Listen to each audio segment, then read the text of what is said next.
W.R. Strong, once called the Queen of Walnuts and Flood Control Systems. That is indeed a heady combination, but Miss Strong was certainly an interesting, multifaceted, and truly outstanding individual. She also demonstrated, more than most, the ability to survive and thrive in spite of adversity. Harriet Strong began life in Buffalo, New York on July 23, 1844, and became a Californian in 1852 when her parents, Henry and Mary Russell, and three other sisters moved to Plumas County near Quincy, about 228 miles northeast of San Francisco. During 1858 to 1860, Harriet was privately educated at the Young Ladies' Seminary in Benicia, about 38 miles northeast of San Francisco. In 1861, Harriet's father was lured by the discovery of silver in Nevada and moved the family to Carson City, about 216 miles northeast of San Francisco. While in Carson City, Harriet met and married in 1863 Charles Lyman Strong, who was superintendent for the Gold and Curry Mining Company in Virginia City, about 15 miles northeast of Carson City. They eventually had 4 daughters, born between the years of 1864 and 1873.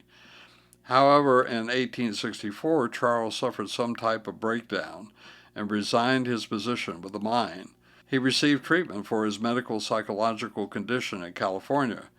Harriet also had health problems, a spinal disorder, and this was not sufficiently healed until over 20 years later. Charles was not able to work again until 1865 and took a job exploring and examining mines along the Pacific coast of California. Apparently, this type of work took its toll, and Charles indicated to Harriet in 1867 that I wish I might never hear of another mine. It was in 1867 that the Strong family relocated to Rancho del Fuerte, Strong Ranch in Spanish, a 220-acre property that Charles and Harriet Strong and Harriet's brother, William Henry Russell, had purchased from the last Mexican governor of California, Don Pio Pico. Russell and Strong had planned to farm the land, which was located about where the city of Whittier, 20 miles southeast of Los Angeles, is presently found. Yet, even though there were some orange trees, irrigating their crops in the desert-like region was unsuccessful. Also, Charles became bored with the venture, hence the farm proved a failure, and Charles Strong re-entered the mining business once more. Charles found work in various places, Nevada, Arizona, and California, leaving Harriet and the kids at Rancho del Fuerte. His frequent absences, along with illness, put quite a great strain on their marriage. Finally, Harriet wrote, I have always dreamed and wished and prayed for the wealth of human love which belongs to a good woman. It was mine for a few months only. Why no longer I shall never know in this world. To think that I, who have been loved always, should live an unloved wife. In 1882, Charles invested in a gold mine that had been salted. Gold had been placed inside the mine to falsely augment its worth. This was a major financial loss, and Charles felt that life was not worth living if he could not be successful. Sadly, Charles killed himself in 1883, and this left Harriet a widow at 39 with 4 daughters to care for. Harriet received the news while visiting a famous neurologist in Philadelphia, and she remained in his clinic for 6 months, becoming completely restored to health. Strengthened in body and spirit, she returned to Rancho del Fuerte, ready to do what was necessary to have her remaining family survive. Harriet determined to make the ranch successful. She started reading various scientific books and learning from the ranchers in the surrounding area. She said of this time, I had the courage of ignorance and plenty of determination to back it up. It was actually on October 7, 1884, that Harriet filed a patent for her first invention, a device for raising and lowering windows. It was a window pole. She conceived the idea while suffering in bed from her spinal problems. She couldn't just rest, and her mind was very active. By November 4, 1884, Harriet filed a patent for hook and eye. The hook and the eye were formed from a single piece of wire. By November 16, 1884, she filed a window sash holder, an improved way to hold a window in its sash. Yet Harriet conceived her fourth and most important invention, dam and reservoir construction, U.S. Patent 374378. In this patent, she defined a system of dams built one behind the other such that the water of a lower dam would support the front of the next upper dam. This allowed constructing the upper dams with less strength and provided a method to create water storage in the long canyons found in Southern California. Rain certainly did occur in that part of the state, but it often ran off to the ocean in a matter of hours.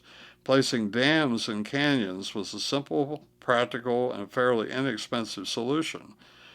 It was 10 years later that Harriet filed on her fifth and last invention, method and means for impounding debris and storing water. In this invention, water from a mine runs down through a series of dams, each positioned such that the water of the one below helps support the face of the dam behind. In addition, debris from the mine collects against the face of the dams in order to strengthen it. Hence, not only is water retained and separated from debris with cleanest water at the dam below, debris is stored and helps construct the dam. Furthermore, having the water support the previous dam's face reduces cost.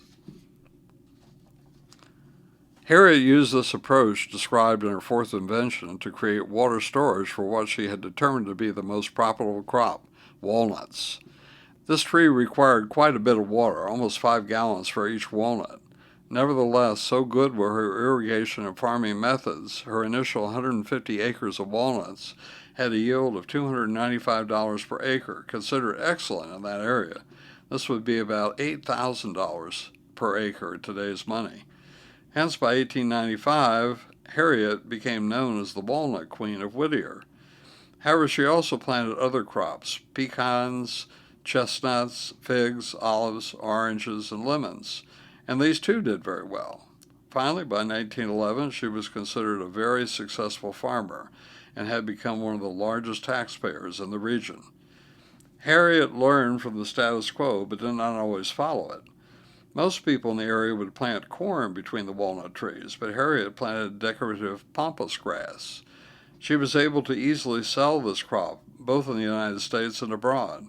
It was even used for decorations at Republican and Democratic conventions.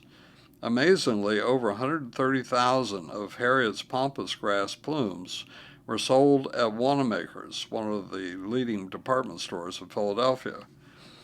However, it was at the 1893 World's Columbian Exposition that Harriet achieved national acclaim when she won several awards. One of the exposition's exhibits was the Plume Palace, also called the Pampas Palace. Strong designed this palace, and it featured pampas grass inside and out of a Moorish-style edifice. Yet Harriet's 2 patents regarding dams and reservoirs won national acclaim and awards as well. She also won 2 medals for them at the World's Columbian Exposition. Some have indicated the principles of these 2 patents were used to construct the Hoover Dam, but this is not certain. While at the World's Columbian Exposition, Harriet Strong also addressed a women's congress. She told of her situation 10 years before when she assumed control of the ranch without any preparation and direct business knowledge. On a different occasion, she indicated that business is a man's world, and further said it is quite possible for every gentlewoman to make herself familiar with business methods, papers, etc., to prepare herself for any and all emergencies, so that if the head of the house be removed, the home that he has established may be kept intact, may be preserved on its financial basis. The year 1893 was further eventful in that Harriet Strong became one of the first 2 women elected to the Los Angeles Chamber of Commerce. In 1918, Harriet became the first female delegate to the Chamber of Commerce of the United States. She represented Whittier and the other Los Angeles chambers. Harriet Strong firmly believed that women should be able to vote, and she was a member of the National American Women's Suffrage Association. In fact, Strong sometimes spoke at the same program as Susan B. Anthony, and Miss Anthony visited Harriet's ranch in 1895. California women were given the right to vote in 1911, and Harriet said, "How illogical it is that women of America should have no citizenship and no legal place or position, save in the matter of obedience to law subjection to its penalties. In 1897, Harriet drilled several artesian wells on her property. She then purchased 1,000 acres of land about 5 miles away and created a pumping plant she called the Paso de Bartolo Water Company, of which she was the president. The operation did so well that she was able to sell it in just 4 years, making quite a large profit. In 1905, Strong wrote a paper advocating flood control districts, dams, and water storage reservoirs as described in her patent. In July 1914, she had an article, Source Conservation, published in the Women's Citizen, and again appealed for dams and water storage reservoirs in the Southern California canyons. She was convinced that such constructions would prevent floods, assuage drought, and generate electricity. It is too bad that California did not heed her advice as of 2019. In July of 1914, Southern California had just experienced massive rains and flooding, and the situation, possibly along with Harriet's articles, caused the Los Angeles County Board of Supervisors to convene a meeting with many civic leaders, including Strong. The result was the Los Angeles County Flood Control Association, and Harriet Strong was credited with helping generate legislation for flood control. Yet Harriet Strong had other talents and interests. She demonstrated significant abilities as a musical composer and published several songs and a book of musical sketches. She was also the vice president of the Los Angeles Symphony Orchestra Association. Furthermore, Harriet founded a women's club called Ebell of Los Angeles, still exists today, and was president for 3 consecutive terms. In 1918, Harriet Strong made an appearance at the Congressional Committee on Water Power and asked the government to store Colorado River floodwaters by using her dam and reservoir patent. Unfortunately, this never came to full fruition. She also took on the project of preserving Pio Pico adobe. After a long and eventful life, Harriet Strong died on September 6, 1926, in an automobile accident. She was 82 years of age, and throughout her life had shown herself to be not only a good person, but a resourceful and inventive one as well. In fact, Harriet W.R. Strong was truly a Renaissance woman, and that pretty much says it all.